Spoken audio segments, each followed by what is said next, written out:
Alright guys, hope you're all keeping safe. Today I've got a discussion video that I encourage you all to comment on down below. On Wednesday's State of the Game, the devs revealed their future plans for changes in the game, like buffing the health attribute on assault rifles and nerfing some community favourite named items, to name just 2 changes. As with most of my recap videos, I'd like to discuss the proposed changes and give my 2 cents. I do want to keep doing discussion videos, guys, when possible, and I think it's needed here. So let's talk about these changes. Alright, so the first thing I want to talk about is the proposed balancing changes to certain named items. The ones mentioned on the stream were the Hollow Man mask, Contractor gloves, and Fox Preyer's knee pads. And when I say balancing, what I mean here is a nerf to Contractors and Fox, and a buff to the Hollow Man. Now let's take a look at both here. Now the most important changes proposed, I think, are the nerfs coming to Contractors and Fox Preyers, because this is going to have a very detrimental effect to the player power fantasy if no further changes are made to the NPC scaling. I think right now, in the live game, if you want to feel even remotely powerful, most people would point you in the direction of a full red build with an M1A, shield, focus talent, maybe vigilance and sharpshooter specialization. There are some deviations, right? Some CC builds, they're very strong. But as they're CC builds, they don't make you feel powerful against NPCs as such. You know, they make you feel powerful as part of a huge team. And I'm not really focusing on whether you feel powerful as a team. I'm more focusing on your actual player power fantasy, as in your sense of being powerful against NPCs. Now, Fox Preyers is a must for an M1A build. It's best in slot. Right now, even with the most optimized M1A build, you could feel somewhat powerful all the way up to heroic in terms of damage, except against elites. But if they nerf the Fox's Preyer's value, which is what they are planning to do, you're going to become less powerful. And I think that's the last thing that anyone really wants in this game right now. I think that would be on the, if you had a list of things that people don't want, that's probably your number one. Now, it goes further though, especially with this build, because the devs confirm the focus talent, which is not working as intended. Meaning, when this is fixed, you'll actually have to go into the rifle sight in order to proc the talent, rather than just ADS with a reticle if you're on a shield. It's a fix, right? And that's how it was meant to be, and and they want to fix it, fine, but unfortunately, because people have been using it that way, it's still going to make it more difficult to use that build, meaning that you're going to feel less powerful as a result. The same applies to Contractor gloves as well. Nerfing these 2 named items is just going to make you feel less powerful at a time when a lot of people just generally don't feel powerful enough, and part of that is the damage you're doing, but I think the majority of that actually comes from the damage you're taking as a character as well. I just don't think is a good idea, and there's more as well. The devs talked about how Contractors and Fox Preyer's effect is further compounded by the brand sets they're on. Fox Preyer's being Overlord, which has got rifle damage on it, and Contractors being Petrov, which has LMG damage on it. They said they are internal discussions about how they deal with that as well. Now, I don't know what they're going to do here, but I suspect they may change the brand sets these named items rolled on. If they do that, this will mean that if you want the, say, damage to armor attribute from Fox's Preyers, which is best in slot and still will be with the nerf apparently, this will likely be moved to another brand set, so as to nerf the power agents currently feel from the M1A build. That to me is the last thing I think people want in this game, to feel less powerful. Now, I can appreciate that just buffing everything, it causes a power creep and it's equally as detrimental, but if they take these actions, I think the only way they can keep the minimal power that we actually feel is to again revisit the NPC scaling and make more adjustments. And actually, I think currently in the game we don't feel powerful enough, mainly because of the damage we're taking. So I just think they need to overall address NPCs regardless, and we'll get to that.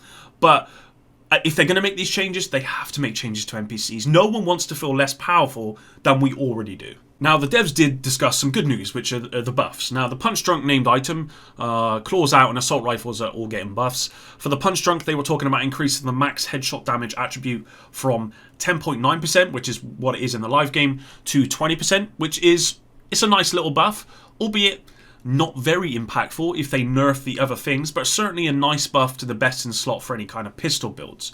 Claws Out will be getting a buff to its melee damage attribute from 200% up to 500%. They didn't commit to that 500% number, but I suspect that's where it's going to land. Now, that might on paper sound like a lot, right? And it is, but if you ever try to melee enemies on challenging or heroic, or if you ever try to melee an elite on heroic, that additional 300%, it doesn't do anything. If you look at the NPC health and the actual melee damage numbers that you're putting out, it's really not going to do that much at all. And it kind of feels... I don't know if they need to make a change to that particular stat generally and just change it to something else, but I don't know. I just feel like melee damage, it really isn't that important. I just don't think it's a significant change. But it is a buff. And that's what our gear needs, right? Is we need buffs. We don't need nerfs. Then we have the buff to the half damage attribute on assault rifles. Now, we don't know the exact change yet, but it's getting a buff, which at first certainly doesn't seem all that much, right? Because most NPCs are just all armor. But if you didn't know, heavy NPCs and warhounds health is treated as health, right? They look like they've got armor because you have to take armor off, but that is actually in the game, that is treated as health. So this will actually buff assault rifles damage to those types of NPCs in particular. So it could be ideal that you run, say, an M1A, and then your secondary weapon is an assault rifle for those heavies. Although I don't know if it's going to be as strong as the M1A still. We just don't know that. Again, will it be enough to put assault rifles on par with the M1A or the MG5, for example? I don't know, but it's a buff. And again, that's what I think we need. We need buffs in this game. We don't need nerfs. Now, moving on, one of the things the devs actually said that really stuck out to me was the goal is to avoid mechanics that instantly kill a player with full health and armor. Now, I'm sure every single person watching this video has experienced that, and I don't think it's an uncommon occurrence, especially if you're playing at difficulties above challenging, definitely if you've played heroic. So, what's the problem? Well, I've said this before, and I'm going to repeat it here because it's relevant to tackle this comment. The main problem that I see with NPCs right now, the main problem are the red bar NPCs. That's not to say that all NPC balancing, doesn't need to be reviewed, because I believe it does, but I also believe that red bars are the major outlier. Of course, the bullet sponge issues, they're still very much real, but the devs have already said they cannot add more NPCs to reduce the sponginess due to technical constraints. So as much as I would prefer that, it won't be happening. And I've also got to say that whilst the sponginess is annoying for the most part, it's not nearly the same problem as the amount of damage we're taking as players in the game. The time to be killed is I feel, just way out of whack, among other stuff, of course. So with that in mind, I think red bar NPCs, they need addressing as soon as possible. They simply hit too hard, and that's not how I think they should work. I've always said this about red bars, but I think they should do chip damage, right?